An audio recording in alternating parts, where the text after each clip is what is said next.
Fala, gente boa! Bem-vindos de volta. Feliz sexta para vocês aí. Espero que vocês estejam muito bem hoje.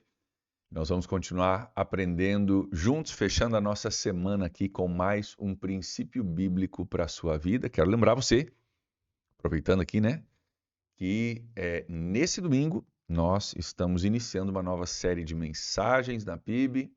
Quero incentivar você a participar conosco durante todo o mês de agosto. É o mês da família. Nós vamos ter 4 mensagens falando sobre cobertura espiritual da família.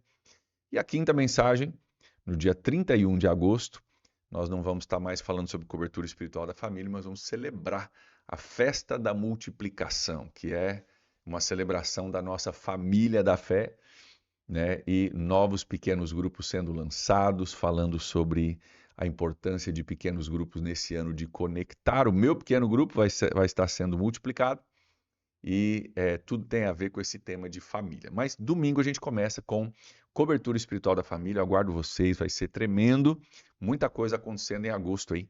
Inclusive com a conferência com o pastor Lobo. Estive falando com ele agora há pouco no telefone, alinhando os últimos detalhes. E estamos com muita expectativa para aquilo que Deus vai fazer, tá bom? Nós hoje estamos no capítulo 13. Nós vamos olhar o versículo 21 hoje. Continuando com mais um princípio para a nossa vida. E eu quero convidar você a abrir a sua Bíblia comigo lá, se você pode. Importante de você, se você pode, né? Tá com a sua Bíblia perto, que você anota alguma coisa, você rabisca alguma coisa, você marca alguma coisa e vai deixando as suas marcas na Bíblia, né? Como eu tenho costume de fazer na minha também. Hoje o nosso princípio é o seguinte, que o infortúnio, né? Problema, alguns diriam azar, né? Mas não é bem azar, não, tá? O infortúnio persegue o pecador, mas a prosperidade é a recompensa do justo. O infortúnio, mais uma vez, é um paralelismo aqui, né? Infortúnio e prosperidade, pecador, justo, ok? O infortúnio persegue o pecador, parece que corre atrás dele, parece que, né? Persegue é a palavra certa. Mas a prosperidade, lembrando que prosperidade biblicamente não é só dinheiro, ok? É o bem-estar em todas as áreas da sua vida. É a recompensa do justo. E esse princípio ele é bem interessante porque ele traz uma nuance. Opa, perdão por isso. Traz uma nuance que é muito interessante aqui, né? Que parece que o infortúnio persegue o pecador, né? E parece ter uma ligação, tem uma atração, tem algo ali que conecta essas duas coisas. O pecador com o infortúnio, o problema, a surpresa desagradável, o negócio que deu errado, né? Parece que persegue o pecador. E a gente precisa parar para pensar, tá, ok, por quê? Se o sábio Salomão está dizendo, cara, não é 100%, tá? Lembra que esses são princípios que geralmente se aplicam. Você sempre vai poder achar, mas tem um cara lá que é uma exceção, ok, né? Mas são princípios que geralmente se aplicam. Como é que o sábio Salomão olha para a vida com toda a sabedoria e diz, cara, eu percebi uma coisa, parece que o infortúnio, parece que o problema, coisa dando errado, sabe? Parece que persegue o pecador, mas a prosperidade é a recompensa do justo. Ele percebe um padrão na vida, em como a vida funciona. Ele diz, cara, parece que o infortúnio persegue o pecador. Por quê? Por quê? E aqui a gente precisa construir algumas coisas, porque uma visão rasa disso, porque Deus está castigando o pecador. Não. É muito mais simples do que isso. É muito mais, talvez, corriqueiro do que isso. Talvez a gente, às vezes, espiritualiza demais as coisas e acha, porque Deus castiga, né? Mas a gente não para pensar que existem algumas coisas muito práticas do dia a dia que o pecador faz, que o nécio faz, que vai trazer infortúnio. Vamos dar um exemplo daquilo que a gente vinha falando nos últimos versículos. Eu vou conectar com os últimos versículos dos últimos dias, beleza? Versículo 20. Aquele que anda com o sábio será cada vez mais sábio, mas o companheiro de tolos acabará mal. Ou seja, o cara que é companheiro de tolos, de gente que não aprende, Gente que continua cometendo os mesmos erros, só aprende com consequência. Se você tem esse tipo de pessoas como seus companheiros de vida, a probabilidade do fortuna bater na sua porta é muito alta. Então não estamos nem falando que porque Deus viu o pecador e castigou o pecador com infortúnio. Não, o pecador está rodeado de outros pecadores, é um bicho insensato, rodeado de gente insensata, e a probabilidade de ter problema na vida por estar rodeada de gente insensata é muito alta. Porque o insensato não aprende com seus erros. E se eu estou rodeado de gente que não aprende com seus erros, a minha probabilidade de errar é muito, muito grande. A gente falou bastante sobre isso ontem, né? Mas aquele que anda com o sábio se torna cada vez mais sábio, porque o sábio erra, mas ele aprende, e aí ele vai compartilhando seus aprendizados, e cada um vai, né? Você vai rodeado de sábio, você vai aprendendo cada vez mais, e você cresce, você melhora, você avança. Mas se eu estou rodeado de gente ruim, com certeza o infortúnio vai bater na minha porta. Vamos conectar com o versículo 18. Quem despreza, nós vimos 2 dias atrás, quem despreza a disciplina cai na pobreza e na vergonha.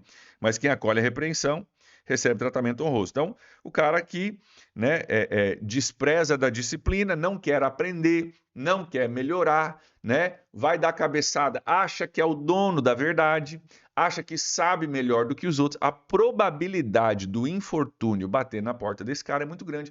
E não tem nada a ver com Deus castigando o pecador, tem a ver com consequências da falta de sabedoria de alguém que não teme o Senhor. Então são coisas muito óbvias, né? Vamos conectar com o versículo 10. Se não me engano, foi segunda-feira. O orgulho só gera discussões, mas a sabedoria está com aquele que toma conselho. Nós falamos sobre o cara orgulhoso, que é o dono da verdade, sabe tudo, não ouve ninguém, né? Cara, a probabilidade de um cara desse ter infortúnio, ter problema, ter dificuldade, ter imprevisto, ter coisa que deu errado, é muito grande, porque o cara é tão orgulhoso, o cara não consegue ouvir alguém. Sabe, o cara é o bonzão, é o dono da verdade. Ninguém fala nada com ele, né? Então são simplesmente consequências, né, de uma atitude de uma pessoa que aqui é chamada de pecador, pessoa que não teme a Deus. Nós vimos Provérbios 1,7, o princípio da sabedoria é o temor do Senhor. Para você começar a sabedoria, para você botar o fundamento, você precisa entender, cara, existe um Deus, eu não sou esse Deus, e eu devo adaptar a minha vida às realidades que esse Deus colocou para funcionar no universo. E parece que o infortúnio persegue o pecador. Por quê? Porque o pecador está plantando orgulho, plantando amizades erradas, plantando o desprezo da disciplina, ele não ouve a correção, né? Ele está semeando isso. Cara, o que vai ser a colheita dessa semeadura? Vai ser infortúnio. Então não é que Deus está castigando, não é que existe uma perseguição, mas ele está semeando coisa ruim e está colhendo coisas ruins. Agora, mas a prosperidade, lembrando que prosperidade no sentido bíblico é dinheiro, relacionamentos, família, vida com Deus, saúde, paz, deitar a cabeça no travesseiro, pegar no sono e dormir tranquilo, isso é prosperidade, né? Isso é prosperidade. A prosperidade é a recompensa do justo. Também aqui está falando de colheita, né? Semeadura e colheita. Cara, o cara foi justo.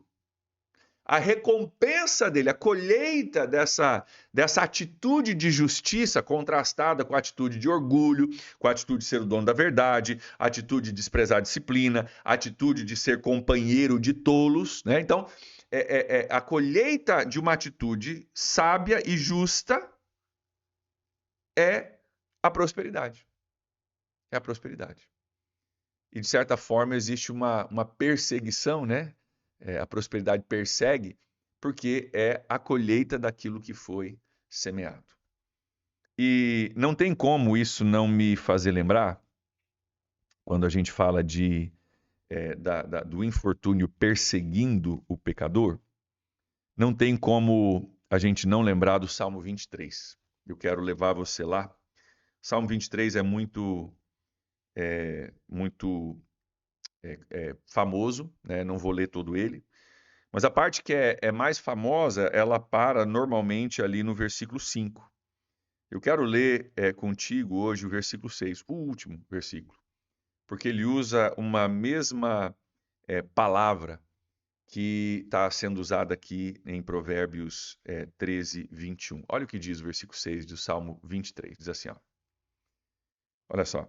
Sei, em algumas traduções aqui diz certamente, né? Então tenho certeza, eu sei que a bondade e a fidelidade me acompanharão todos os dias da minha vida. Essa palavra acompanharão aqui literalmente é correr atrás, tá? Tá vendo a minha marcação aqui? Literalmente correr atrás, ou literalmente perseguir. Ele diz, cara, certamente bondade e fidelidade me perseguirão todos os dias da minha vida. E aí ele termina ali, e voltarei à casa do Senhor enquanto eu viver. O que o salmista está dizendo aqui? Cara, a recompensa de um cara, né, assim como tem o infortúnio que persegue o pecador, aquele que está em Cristo, aquele que tem o Senhor é o meu pastor. Se o Senhor é o meu pastor e eu estou seguindo ele, lembra que nós somos ovelha, ele é pastor. Então ele dá a ordem, a gente vai, ele caminha, a gente segue, ele direciona, a gente obedece, né? Se o Senhor é o meu pastor, certamente a bondade e a fidelidade nos perseguirão todos os dias da nossa vida. Há um resultado. Um resultado positivo para a minha vida e para a sua vida. Então, eu queria principalmente hoje com você desmistificar essa ideia de que o pecador ele tem infortúnio porque Deus castiga ele. Não, o pecador tem infortúnio porque ele está colhendo o que plantou. Deus não precisa nem fazer uma ação especial contra esse cara. É só consequência. É só consequência. E todos nós hoje, vamos pegar aqui para nós o nosso dia de hoje, nosso final de semana, né? Nós temos hoje, nós vamos ter decisões hoje do que nós vamos semear. Se nós vamos semear coisas que são bênção de Deus, coisas que são justiça, atos de justiça que vão trazer bondade e fidelidade nos perseguindo, prosperidade como recompensa, ou se nós vamos semear o nosso orgulho, saber todas as coisas, não precisar de ninguém, não atender, né, a repreensão. E o fato é que a lei da semeadura e da colheita, ela ainda funciona hoje, né? Se você semear coisa boa, você vai colher. Na grande maioria das situações. Pode ter alguém muito do mal que não vai te responder com coisas boas, mas ainda você ganha porque saiu de você coisa boa, mesmo que não tenha retornado para você, mas saiu de você coisa boa, né? Você não entrou no jogo da maldade. Então nós temos uma decisão para tomar. Que tipo de semente nós vamos semear hoje? Talvez a pergunta melhor não é nem que tipo de semente você quer semear hoje. A melhor pergunta é que tipo de colheita você quer ter amanhã? Que tipo de colheita você quer ter amanhã, semana que vem, ano que vem, daqui 10 anos, quando você estiver aposentado? Que tipo de colheita você quer ter? E baseado na clareza que essa pergunta traz, aí a gente faria a segunda pergunta. Que tipo de semente nós temos que semear hoje?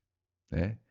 E que nós possamos semear sementes boas, para que a gente possa ver cumprir nas nossas vidas esse princípio, essa observação de Salomão, que diz, cara, tem um padrão, estou vendo um padrão. E esse padrão continua até hoje, que nós possamos compreender esse padrão, compreender a sabedoria do Salomão, apontando para esse padrão, e a partir dessa sabedoria, então, escolher hoje, eu e você, plantarmos sementes que gerem uma colheita de bênção, de prosperidade, de bondade, de fidelidade, nos perseguindo todos os dias da nossa vida. Amém? Vamos orar por isso? Pai, obrigado, porque hoje nós temos o privilégio, nesse novo dia que se inicia, de escolher sementes que nós vamos semear. E Deus, muitas vezes a gente se acha no direito de semear uma sementezinha ruim, porque afinal semearam uma semente ruim com a gente. Deus, eu oro hoje para que nós possamos optar por aquilo que vai trazer os benefícios e os resultados que nós queremos ter no final da nossa vida, ou daqui a um ano, ou a uma semana. Que a gente possa pensar no amanhã e a partir disso, com a sabedoria dada aqui pelo Senhor, plantar as sementes certas, no momento certo, para que tenhamos uma colheita também certeira e abençoada. Nós oramos assim, gratos, em nome de Jesus. Amém. Amém, queridos? Que Deus te abençoe aí. Um grande abraço. Nós nos vemos na próxima. Até lá. Tchau, tchau.